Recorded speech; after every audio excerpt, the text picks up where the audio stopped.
Good morning mga Mima! So today kami ay aalis ni Jessie dahil magpipick up kami ng ano na naman, pamigay ng Buy Nothing community dito sa Australia dahil ako ay kasali sa community group ng Buy Nothing dito sa aming suburb. So may nag-post ng Duna cover. Gusto ko siya kasi ang ni Jessie, ang Duna cover ni Jessie ay dalawa lang. So gusto ko at least merong tatlo siya na pagpapalitan kasi minsan 'di ba lalo na pag winter. Ayan, at saka ito gusto ko din yung niya, yung design niya, yung truck digger, whatever.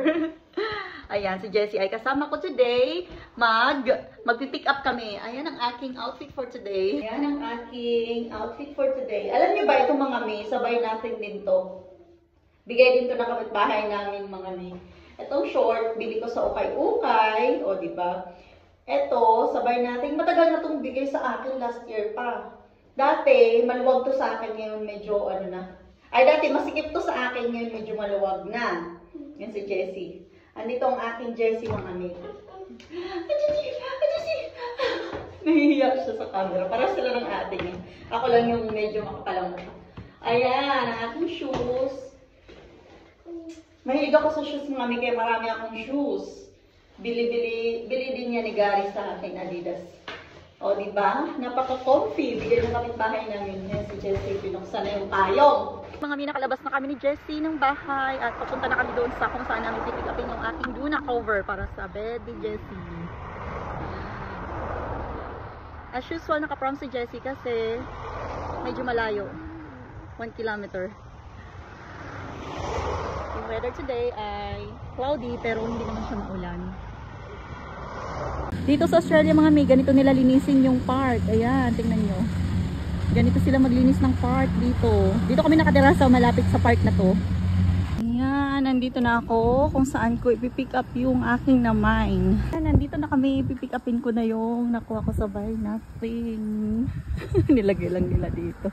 Ito yung bedsheet. Thank you! Ayan mga mi, nakuha ko na yung pinick up ko na Duna cover. Hindi to bedsheet Duna kasi yung nilalagyan ng foam sa sa loob. Ayan, ang ganda pa mga mi, oh.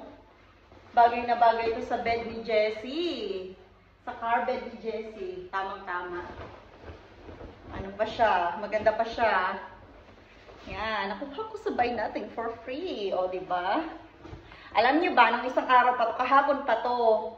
Ngayon ko lang siya na-pick up kasi yung kahapon, pag-pick up ko ay meron pa lang nag-pick up na isa. Yung dalawa kasi itong Duna cover, yung isang naka-mine din, pinick up na din yung akin. Kaya hindi ko tuloy nakuha kahapon. Ngayon ko lang nakuha.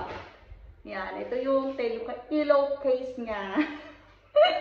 Ang ganda pa. Yan mga mi, dyan ko siya ilalagay pag nalabahan ko na para may kapalitan naman yung car bed ni Jessie ng Duna cover niya.